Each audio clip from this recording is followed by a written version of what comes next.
Hay algunos que no entienden cuál es el contrato que hicieron, hermanos, cuál es el pacto que hicieron. Cuando recibimos a Cristo, hermanos, en mi experiencia me puse tan feliz, porque hermanos, en el catolicismo yo luché mucho, hermanos, ¿para qué les voy a decir? Yo les he contado que allá en Guatemala se me dejaba la tarea de ir a abrir las puertas, ir a preparar las casas donde teníamos que llegar a rosarios. Rosario se llama el culto de ellos, porque se dedica a María, por eso se llama rosario. Se le reza rosario a María. Y muchas veces los señores de la casa, pues a veces no son capaces para preparar sillas para la gente que va a llegar, y se me mandó a mí porque yo era el ayudante del catequista y tenía que llegar tempranito, hermanos. Y hermano, ¿y si está lloviendo? ¿Y si está tronando? ¿O hay una llovizna? En Guatemala hace una llovizna, hermanos, que no se para, dura días, y qué frillazo. Y si usted se moja, usted tiene una tarea que llegar. Yo a veces llegaba mojado a las casas esas donde se tenía que hacer rosario. Llego por allá y mojado, hermanos. ¿Y qué voy a decir al dueño de la casa o a la señora del fuego?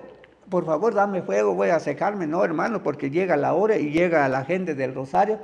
Entonces, hermanos, yo con todo mi corazón quería servir a Dios. Desafortunadamente, hermanos, sí se empieza el rosario, se hace el rosario, después viene la predicación.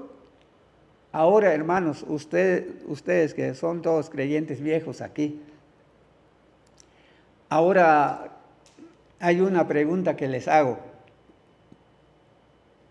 Cuando se predica la palabra de Dios aquí en el púlpito, lo que estamos tratando de convencer, lo que el Espíritu está tratando de hacer, el Espíritu Santo, es convencer de pecado, es convencer de error. El Espíritu Santo nos dice que algo no estamos haciendo bien, Él nos está convenciendo, con tal de que nosotros nos enderezcamos y sigamos adelante para que cuando Cristo venga estemos sanos, estemos bien, estemos derechos en el camino de Dios.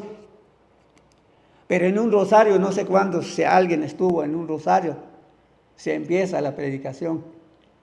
Pero ¿de qué va a hablar el predicador ahí si él no conoce a Cristo?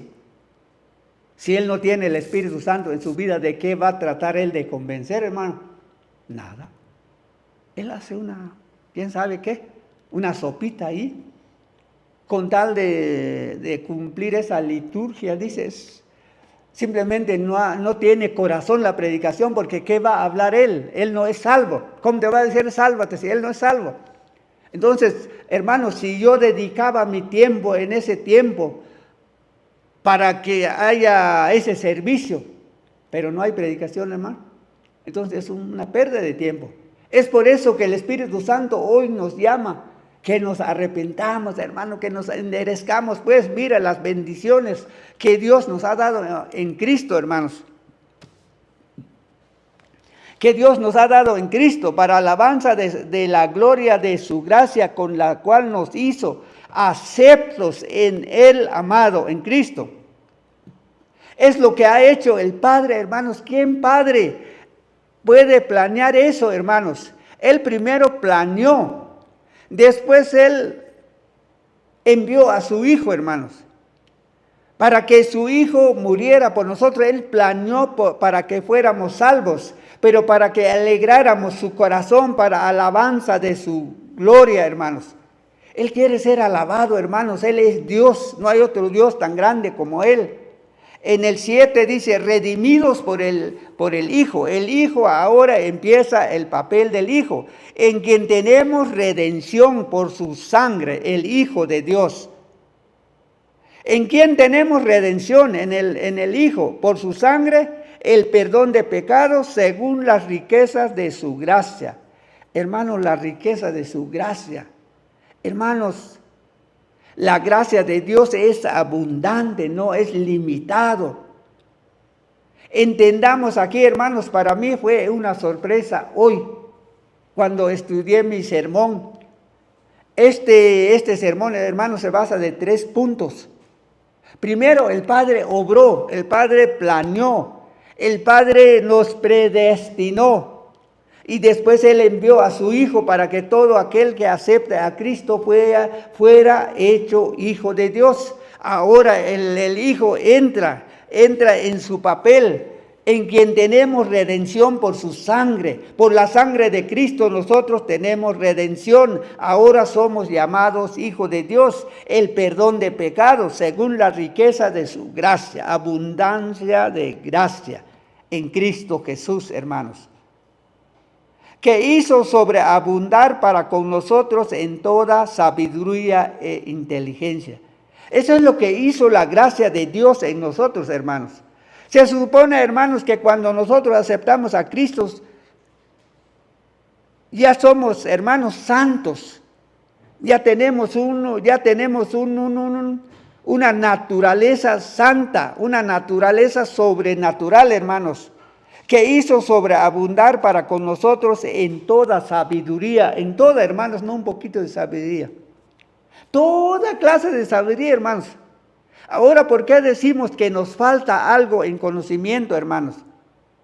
Tenemos que orar, pues, porque, hermanos, acuérdense que el Padre nos bendijo con toda bendición. Ahora, ¿qué nos falta, hermanos? Es nomás clamar: Señor, ¿cuál es esa bendición que tú tienes para mí? ¿En qué, Señor, estoy estancado? ¿Por qué no entiendo? Porque hay estas cosas que entiendo que no te agradan y yo las hago. Señor, ábreme la mente, porque dice que hizo sobreabundar para con nosotros en toda sabiduría e inteligencia.